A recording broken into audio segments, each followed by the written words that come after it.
Well. Thought we had a transition. Either way, good morning to everybody. Happy New Year. Sorry that we are late.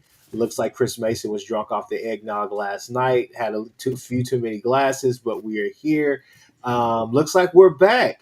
Suitor Cowboys is back to his doom and gloom state, saying 8-4 next year. Even though he can look at the schedule and easily see there's a lot of wins on that schedule, a lot of winnable games on the schedule.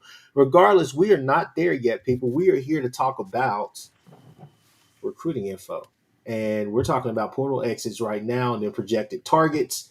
Glad that you guys are hanging in there with us. As you come in, please like and subscribe to each channel. You have the Hall of Fame College Football Podcast, obviously, with Jason and the coach.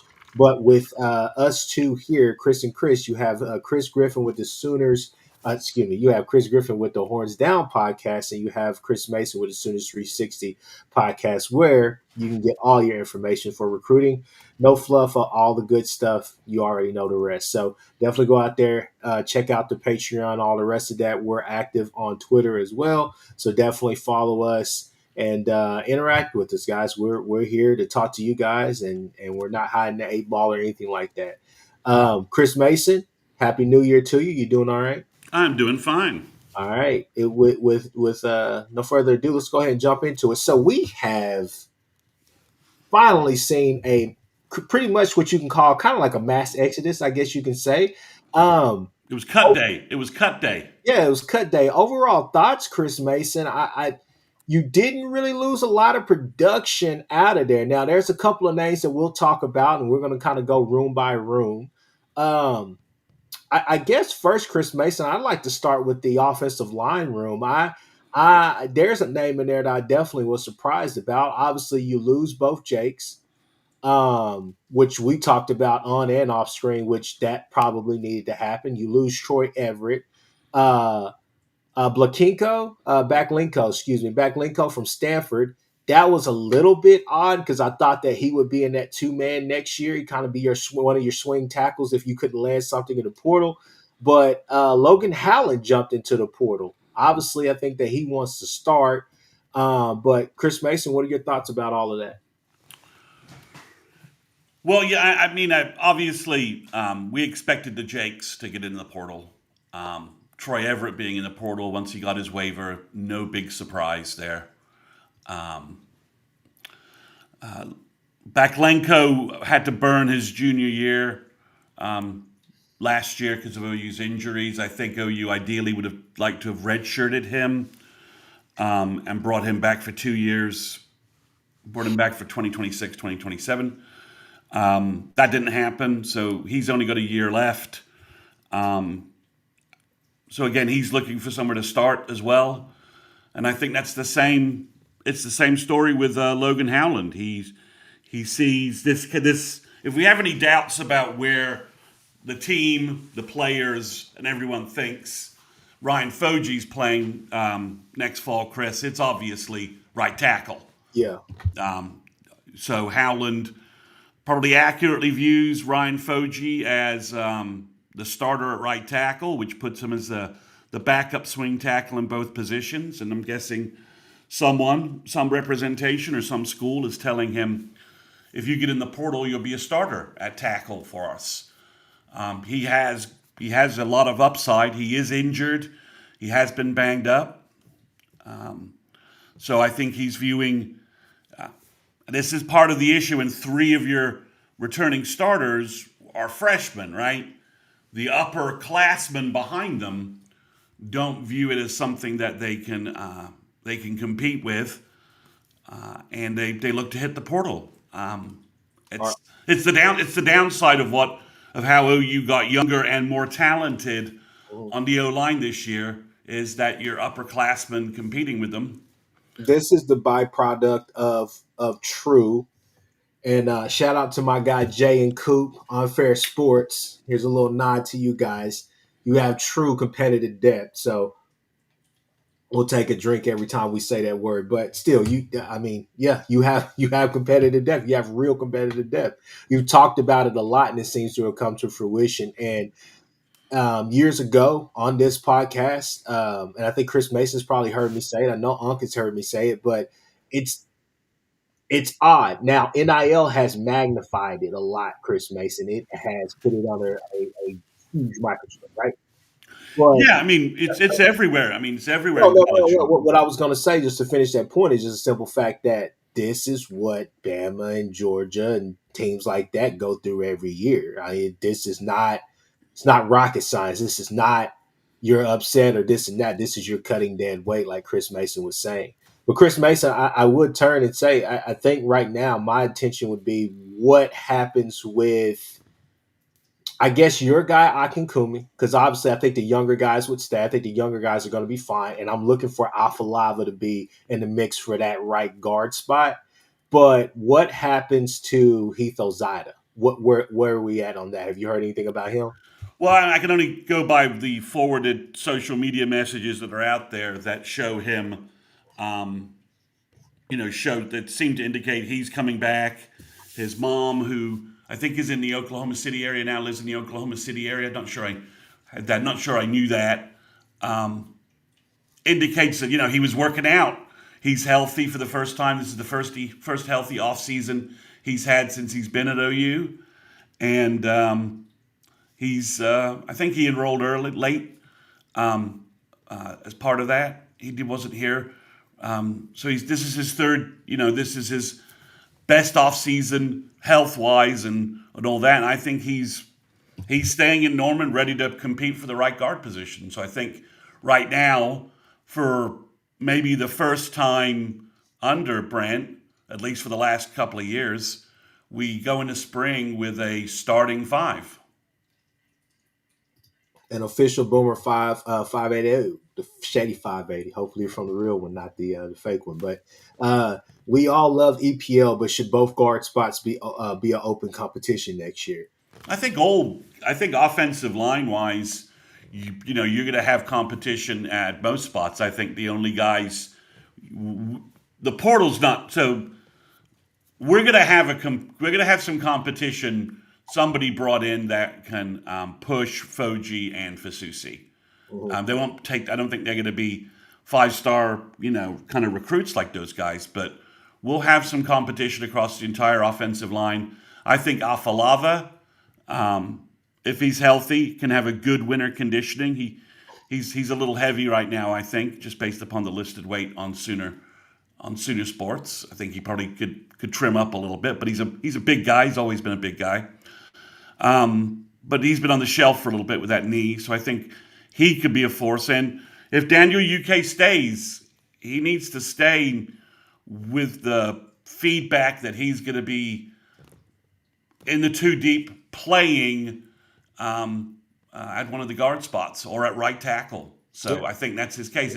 If he's not going to see the field in that two deep next year, then Daniel probably sadly needs to take a look at what he's doing and see if he needs to move to a different team where he's actually going to start and play. All right. I mean, Well, he's just got to get reps in at some point. yeah. No, you got to get reps in and got to go from there. I think there's going to be a lot of competition, and it seems like you're getting better and guys are getting out there on the field. Now, we all know. Now, Boomer 580. Now, I will say this. First off, McCurtain County, Idabel, Oklahoma is a real Shady 580, but we digress. We got that conversation. Regardless, though, just to answer your question, though, I would say that going into this season, I do believe what Chris Mason is saying is correct. I think that 4 out of your 5 offensive line spots are shored up. However, this is Bill Beatonbow we're talking about, so there could be a little bit of shuffle here and there if necessary. I'm hopeful. What I'm really hopeful about is that this will be the healthiest amount of camps or set of camps that our offensive line can go through. No major injuries, no drawbacks, no people have to sit out and this and that. I'm hoping that guys stay healthy, stay ready, and are ready to go game one against, I believe, UTEP, right? So I think that's what you're aiming for really with this offensive line is that, you don't have Howland and Ozida, sitting out half, most of spring camp and summer reps and all the Well, rest of it. they weren't ready until they weren't cleared until like August 1st. Exactly, exactly. So I mean, I think that's kind of where you're at with it. Like no big injuries, no craziness over this off season. That way you guys can really truly build continuity and come to some and learn to trust each other, and not just those five together or whoever's going to start, but also with Mateer, build that relationship. And I know that's still a domino waiting to fall. Real quick, Chris Mason. Any other comments about the O line room before we switch? No, I mean it's a lot of names, but are we really surprised by any of them? Yeah, no, I mean, and again, yeah, it's are there? I mean, obviously, we would like Logan Howland back as a swing depth tackle for us. But if you're in Logan Howland's position, and let's also remember they're not starting, so maybe their NIL money is not what they would like, and maybe their NIL money from someone else is a little higher. Logan's from New Jersey. Maybe he'd like to get back home for a little closer to his New Jersey base for his last two seasons. I mean, other than that, Logan Howland's, I think, in one box over here. The rest of the names are like, okay, guys, we wish the Jakes all the success and hope that they can somehow find a healthy season, one last healthy season for either one of them. But OU can no longer better rely on that situation. We need to move forward with different guys, different players. Getting different reps and getting prep. We can't pencil those guys in. If you can't pencil them into the two deep because of their unreliability, and I hate to be mean about that, but I'm sure that's kind of what Jim Nagy is calculating. Then I think for the O line, it looks like a lot of players, but really when you talk about the availability on the field the last 12 months, the last season, Chris, I mean we're talking about 1.5, 2 games with Everett and Jake Taylor never played and Sexton barely played.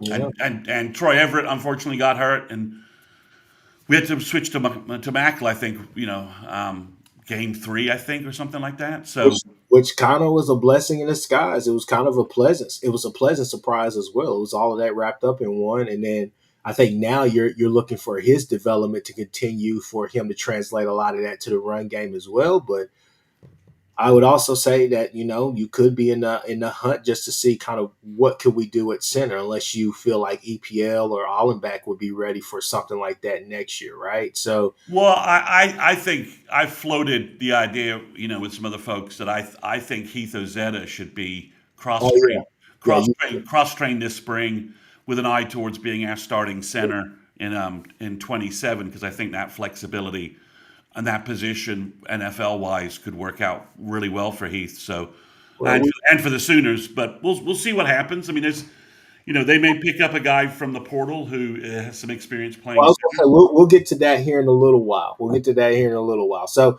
guys, we're going to move on from the offensive line. We told you the guys that are leaving, kind of our thoughts about that.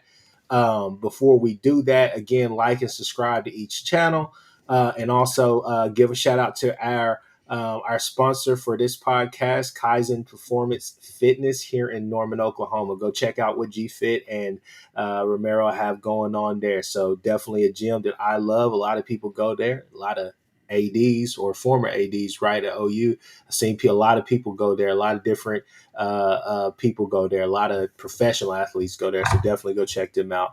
That being said, Chris Mason, let's go ahead and move on to our next room that we saw some exits yesterday in, or over these past couple of days, we've seen some exits. Let's go to the DB room.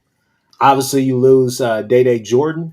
That one was a tad bit odd because he played this year, but then again, would he have really played that much if Newcomb had never gotten hurt? I think to me right now, obviously Gentry Williams is in the portal, and those are the first two names we could talk about. But I would be remiss just to say, Hawkins. We knew that was kind of going to be a bang bang play, but I was pretty excited about Malik Hawkins. The height, the intangibles, just some of the different things that we had heard. I was really excited about seeing him potentially get a chance. But that room is loaded, and I think that you could potentially get better by subtraction with some of the recruits that you have coming in. You still got to think you got Tristan Haynes, you got, and I think they made a business decision on keeping Jacoby Johnson. So, Chris Mason, what are your thoughts about that room? Yeah, I mean, obviously, when some Sooner fans were freaking out yesterday. Well, freaking out maybe is a little strong, but I was just asking, who really of the top 30? If I asked you yesterday morning at 8 a.m., who are the top 30 guys on the roster that you want to keep, that you can keep, unless R. Mason Thomas is leaving and all that. So and Kip and Owen Heineke have got decisions to make. So ignoring that. Who are the top 30 kids on the roster that you would want to keep, right? And I think maybe one other name that we'll get to, but Devin Jordan is somewhere maybe in that top 30, top 40, right? But if you can keep Jacoby Johnson, which it looks like they, barring some change, that looks like OU's that's accomplished. Devin Jordan's your fourth cornerback, right? And you've got Jeremiah Newcomb and Tristan Haynes, and you've got Derek Johnson coming in. So realistically, as the fourth cornerback, what can OU legitimately pay him versus what he can get on the open market?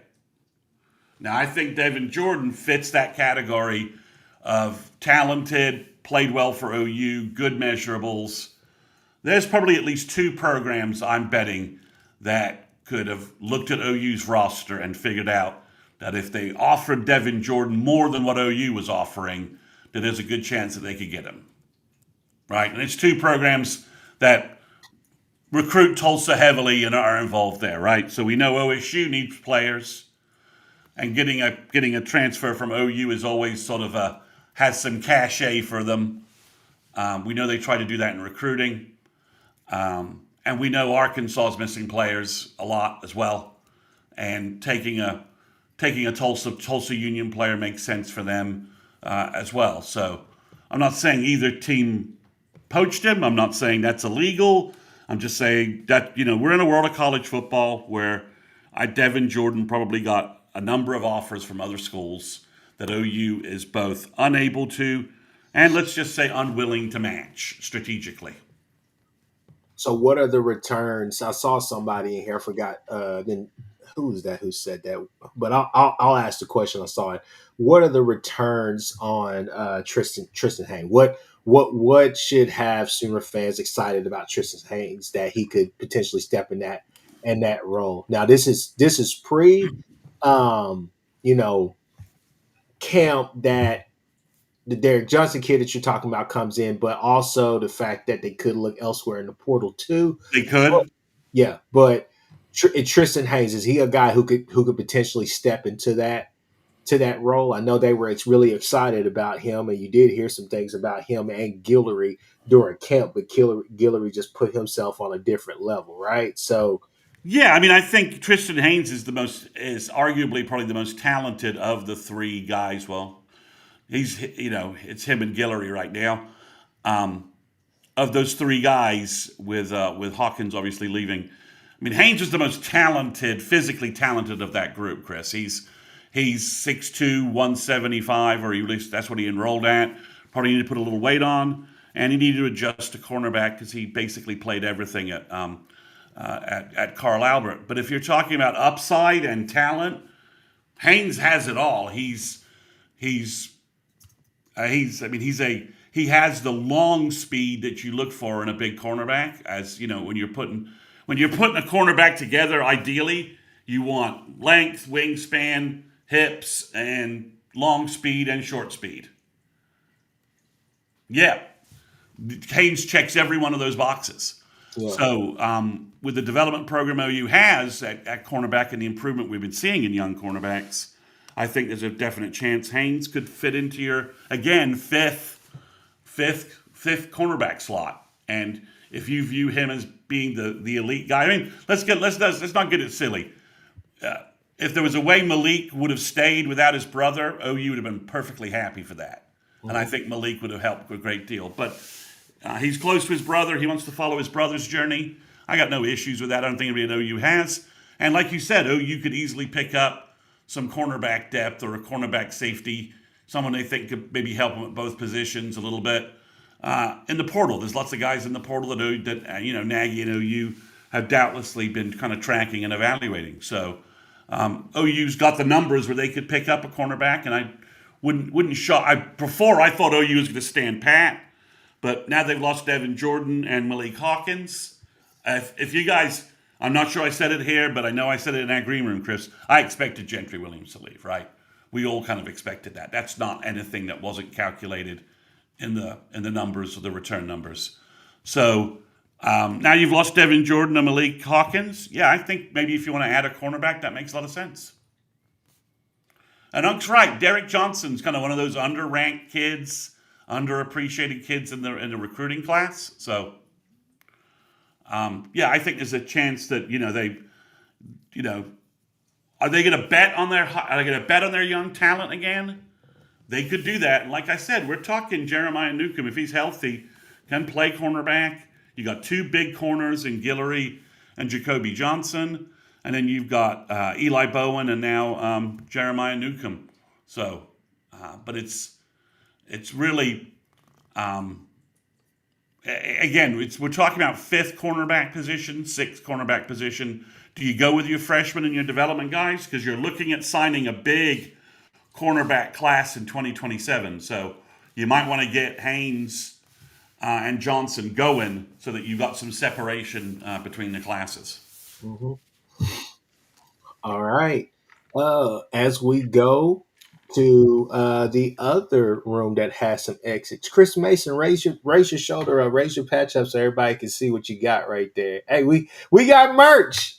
We got merch. Sadly, this merch had to come from England. So whereas I got a polo that is color fitted exactly to Sooner Crimson, this looked more crimson on the website, and my wife's like, "I'm sorry, the color's a little off." I'm like, "No worries, we'll take the patch." It looks good. All right. So let's keep on moving. D-line room. So obviously, the name that you want to talk about is Marcus Strong. Well, this is the hit, right? If you were talking about yesterday, you're like, yeah, okay, and then Devin Jordan hits, and you're like, all right, okay. And then when Marcus Strong hit, the collective word from the Sooner fan base was, shit, crap. And I understand that, but it just gets down to it. D-line is a major commodity in the portal and college football. You saw it last night. We've seen it throughout the playoffs. And the fact of the matter is that Marcus Strong is OU's third defensive tackle. You are not paying Marcus Strong, David Stone, Jaden Jackson money. I love Marcus Strong. I love the recruiting story. I love the development story. We talked about him on our post-game stuff. You heard us talking about him. And it's just a matter of fact that someone has offered Marcus a really big bag. And OU is not in a position for their third defensive tackle to match that number. Someone has poached Marcus Strong. He's got a big bag. I think he's still making a mistake. I think development under Bates has a dollar value connected to it that is not matchable in the portal. But Marcus Strong and his people have obviously gotten that. Maybe OU goes to them and says, well, we can sweeten your deal a little bit. You want to stay, we want you to stay. You want to develop under Bates. We think there's a dollar value to that is commensurate to X. But if someone, Chris, let's just put a number around it just so we're outside the abstract, right? So let's just say Marcus Strong was offered, $400K by somebody or $500K by somebody, and OU's only able to offer him $150 or $125, something like that. I think a 10-year NFL career is worth more than that money, but I can understand that Marcus may have a situation, and I don't know Marcus's situation. We don't know what's going on with any of these folks' families, really. Or just as you said, money talks and everything else walks, right? Yeah. So I think that's the situation that we're in. Somebody who desperately needs defensive line has stack ranked the guys that they think they can get access to for a certain dollar amount, and has decided Marcus Strong is the best guy, and he's worth X amount to them. OU's like, well, we've already had to up Stone's money and Jaden Jackson's money, um, you know, so we go from there. I mean, I would tell you guys that OU's in a position where they probably need to do something from that perspective. But there's a chance coming out of spring that Trent Wilson and Nigel Smith are making us think may lead us to the conclusion that Marcus Strong has made a good decision. That both of those guys I think, are more talented than Marcus Strong, and given their development windows, could be better. But official Boomer 580 is doing a good job tracking what's going on in the portal and the conversations around the portal, and Xavier Gilliam, 6'3", 300-pound defensive tackle from Penn State. He's a redshirt freshman, so he's got 3 years to play. His follows are surrounded by OU people, like everybody, like Bates, everybody in the front office. So it looks like OU has perhaps identified a guy that they like on video that they could bring in, and that would be a good move. They have a kid visiting from Arkansas State who I think they were going to take regardless of what happened with Marcus Strong, Sigler. Sigler. So OU, with all the guys that entered the portal, we have a little bit of a reset on the numbers I think OU is going to take everywhere. We can talk about that, after we talk about Marcus, and kind of just set that up a little bit. But I think Marcus Strong is one of those. You lose Marcus, you go get somebody that changes the portal numbers, right? You were only going to get one defensive tackle before that. Now maybe you get two, and it looks to me like OU's identified two guys that they really like. Can and I get Onk's point. I get Topher's point as well. I get his point. You could find a better kid in the portal to replace Strong. I guess it's just from a continuity standpoint. You're Yeah, thinking that maybe he knows the system, this and that, but we've seen guys come in, especially at D tackle, and be able to do just fine, right? And you're not expecting those guys to be starters, but you're expecting them to come in and have heavy production as far as being part of a rotation, right? Um, correct. I think that, yeah.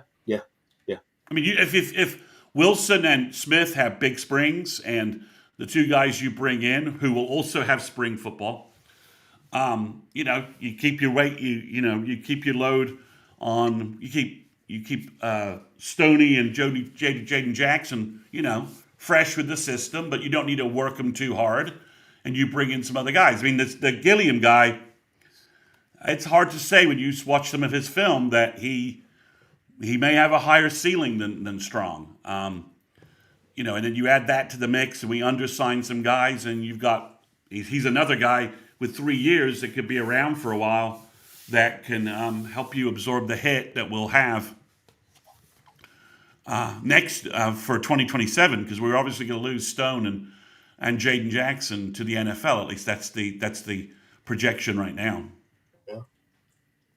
So looks like we that the linebacker room and the D line. I think that you still feel good about some of the younger guys or whatnot, but got to see it. Got to see it. Chris Mason. The only thing else that I'll talk about, because a lot of the other names we knew were already getting into the portal. Josiah Martin was a little bit of an odd one. I thought that he was a guy that would, special teams, potentially taking that over for Satania, maybe, but I think you would keep Satania in that spot. But he was somebody special teams as well, return game, and then potentially maybe working himself on the field, because you had heard good things about the kid, just needed to put on weight. But he jumped in there. I think it was expected for KJ Daniels, as you said. God showed him the way to the portal, but um, I think He works in mysterious ways, right? So I think we're still waiting to see what happens with Kearney and Carrion. I guess I yeah, would leave you to yeah. kind of discuss. But wide receiver room, obviously, again, on the offensive side, especially Barnes, different names like that. I don't think that you really lost a lot of production. You didn't really lose anything that was truly, truly valuable to what you were trying to accomplish this year. And you can say that overall about everything. Even if you could stretch it to Marcus Strong to a sense, right? Regardless, though, um, any thoughts about the wide receiver room with the current exits and then potential exits? Because I know we're still looking at Raggins as well. Yeah, I mean, if you so it used to be that obviously Joe John Finley is the official whipping boy of our fan base. Yeah. Okay, and then for a while it was Demarco Murray was number two. Hmm. Well, it seems like there's been a transition there, and everyone is now has Emmett Jones sort of in their crosshairs as whipping boy number two. Yeah. So from a certain perspective, it looks like Nagy's clearing out Emmett Jones's portal guys and high school guys that aren't making much of an impact. Yeah. Looks to me like Nagy basically says, um, Josiah Martin, you probably should find somewhere else to play because I think he thinks everything Nagy's saying indicates that moving forward, the high school guys he wants pushed at least initially, because Xavier Okafueze isn't enrolling early, but Rogers, Odom, and Petit are all enrolling early, and then you've got Manny Choice and Emmett and Elijah Thomas as well. So that seems to be the high school guys. He's saying, I need to see these guys develop. I need to see these guys in the rotation. And I think that just tells you all you need to know about um, maybe the guys currently in the portal and where Nagy views them in terms of their impact. I mean, carry on to me is a is a flex tight end and just needs to put some weight on and get determined about blocking. Then I That's, think he'd see the field that's easier. for the longest. That was his easiest route to get on the field. Said that's before he even came here as a wideout. Um, Kearney's the wild card, right? He's played for us. He has good size. He's got a big physical frame. Why he couldn't play this year is Elijah Thomas is the other mystery. Why is he on special teams but not playing at wide receiver? And why can Zion Kearney not get back on the field? yeah. So I mean that's where it is. So I think there's a chance Emmett Jones. He may be that may be a move that OU makes as a wide receiver coach. I think some of the Nagy's comments about the wide receiver room and stuff like that might indicate that that's a more serious conversation than we thought. Now that's just speculation. I still like my boy EJ. I think Emmett Jones is still valuable, but conversations got to be had at some point, right? Well, I mean, again, we have a new GM. He is evaluating things differently than the way Brent evaluated them last offseason. So that leads to conversations. Maybe there's a different opportunity.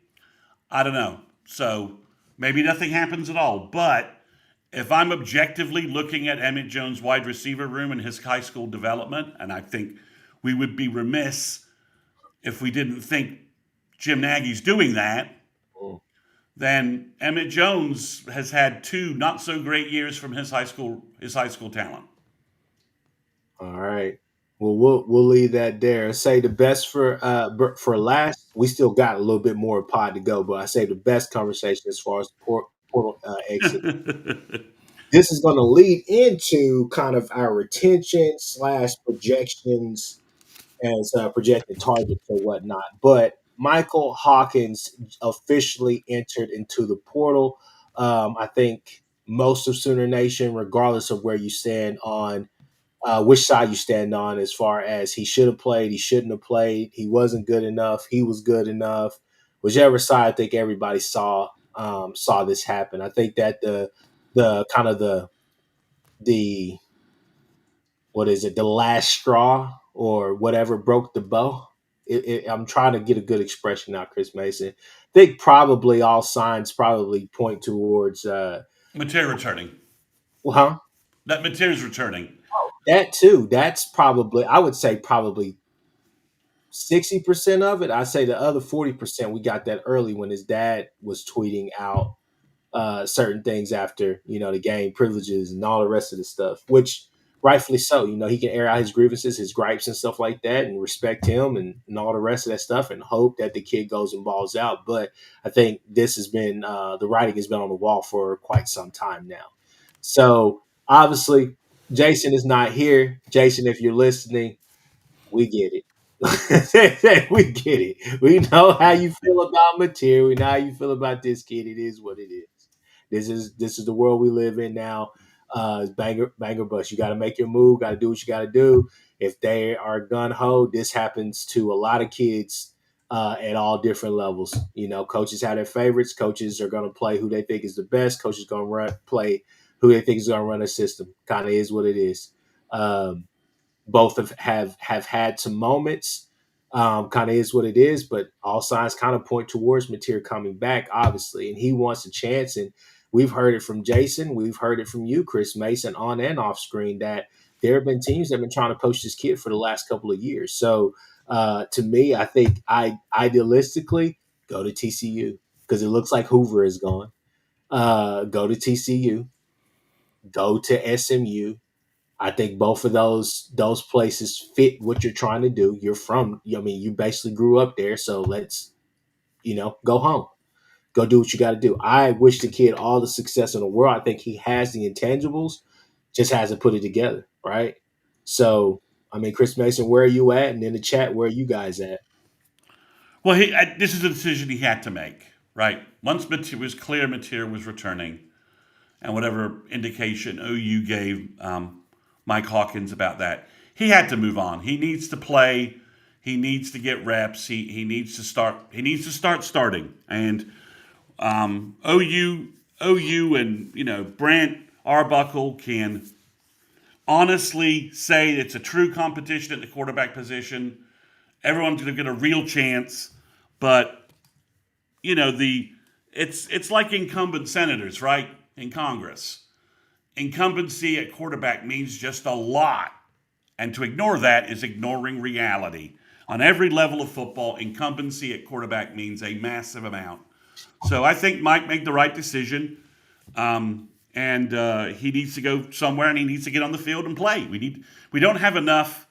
I don't think we have enough data on Mike to say he's awful or he's going to be great.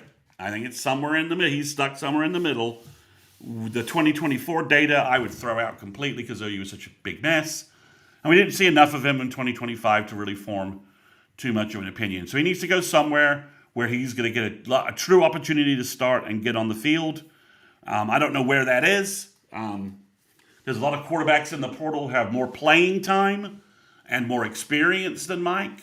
So Mike may be thinking, I'm going to go to a school at this level, and he may drop a little bit below that to find somewhere where he can legitimately start. That's what he needs. He needs somewhere where the talent on that roster gives him a position to legitimately start. And I don't know what school that level that's going to be. Big 12 right there for you, like I said. And well, hey, It could be, but yeah, to get a legit chance to start or be in the best position to start, he may need to drop a little bit below that. Not because of his talent level, just because he doesn't have the starting reps that other players have. He doesn't have the tape that other players, that other quarterbacks have. And again, guys, quarterbacks are just flooding the portal, just like wide receivers, just like every other year. So I think that's his best bet. And if he kills it somewhere else, there's no reason he can't step up again with 3 years to play, depending upon what he's doing. Mississippi State has a dude. They have a huge, big guy. If you didn't watch the Egg Bowl, that redshirt freshman is their starting quarterback. Well, he doesn't need to go somewhere else where he's battling a incumbent starter or a projected starter. He needs to go somewhere where they don't have a starting quarterback coming back, or they don't have their picked, projected, heralded guy. He needs to go to a wide open competition where he can grab the starting position. And that may not be in the SEC. I can't tell you I know every Big 12 quarterback because I don't, because I'm not tracking that. But he's not going to unseat like Connor Wegman and Houston if he's coming back. TCU needs a guy. Are they going to pick up somebody from the portal? He doesn't want to really be competing with another portal quarterback who's got the offensive coordinator's sort of stamp of approval. Mike needs to be very, very focused on where he's going and choose the right spot. Don't be so focused on what level. Find the right spot where you can compete, win a recruit, we truly win a head-to-head battle, and get on the field. That's it.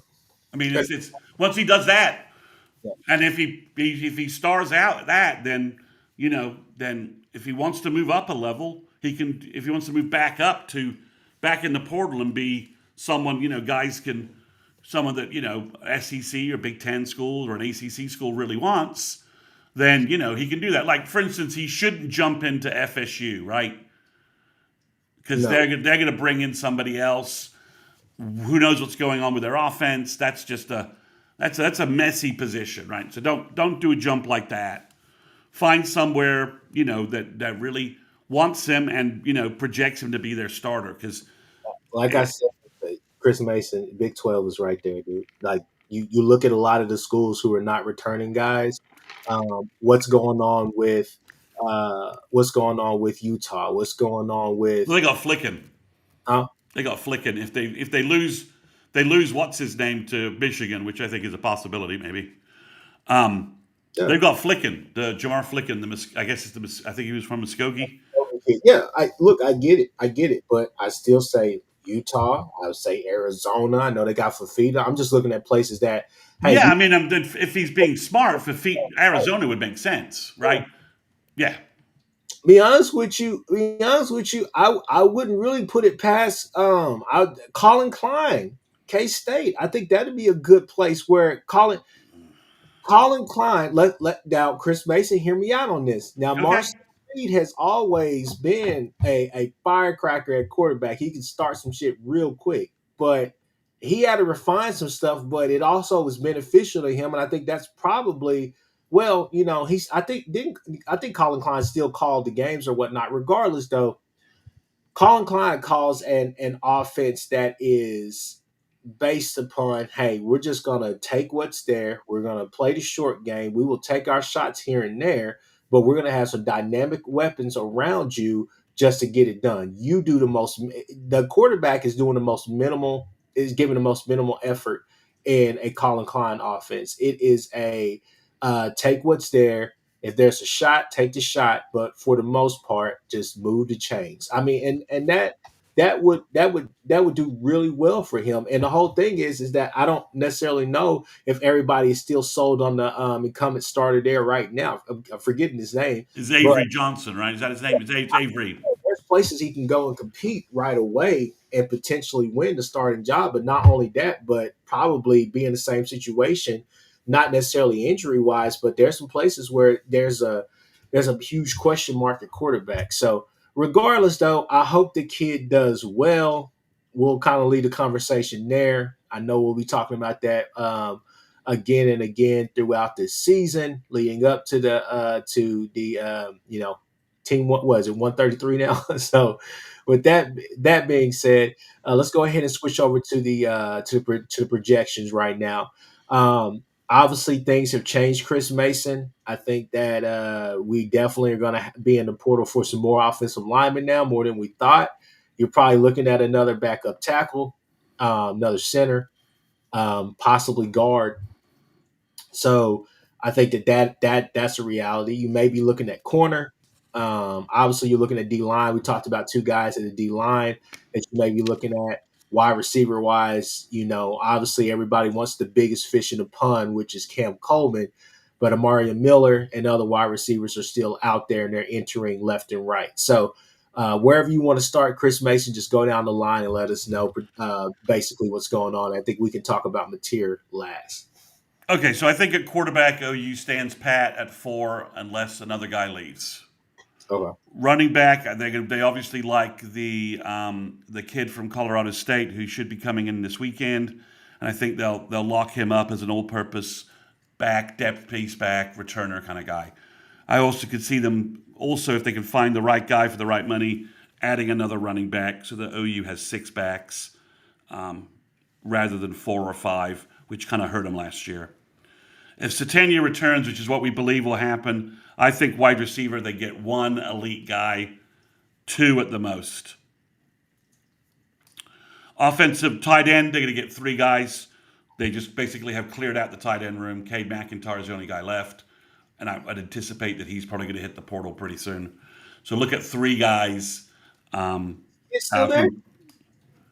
He hasn't entered the portal yet, to the best of my knowledge. Okay. But I think that's kind of an obvious move. So 3 tight ends, at least 3 offensive linemen, like you said, 1 swing tackle, and then 2 guys interior that can play offensive guard, or at least one of the guys can play center. You could obviously go to 4 if you get the right guy, but at some point, it's more about class designation in years left, I think, getting a spread there in terms of what you're going to do. They have kicked the tires on a couple of guys who we mentioned before. I'll just recap. Blake Cherry and DJ Chester from LSU. Blake Cherry from Arkansas, DJ Chester from LSU. 2 guys that might make some sense. With Strong leaving, I think you go 2 defensive tackles. Linebacker, Owen Long from Colorado State's now in the portal. There are every sign that he wants to come to Norman. So that's a good fit there. If Owen Heineke gets his waiver, obviously you'd have the best starting linebacker returning group if Kip returns as well. But Sam Omosigho is a senior as well, so maybe that upsets that a little bit, so just keep an eye on that. I've always said the 4 senior linebackers wasn't really sustainable from a playing time development model, so keep an eye on that situation. From that perspective, I think 2 backers might make sense there. And they like Owen Long and they like Owen Chambliss. So I think OU's identified 2 guys. Maybe they bring them in regardless. I could certainly see that. And obviously, I think they need a cornerback. And if Jaden Hardy hasn't re-signed, according to the information out there from OU Insider, hasn't been refuted anywhere else. If for some reason you lose Jaden Hardy, I think you probably grab a safety as well. And there's plenty of talent in the portal for cornerbacks and safeties, guys you could pick up. Are we still in that area of?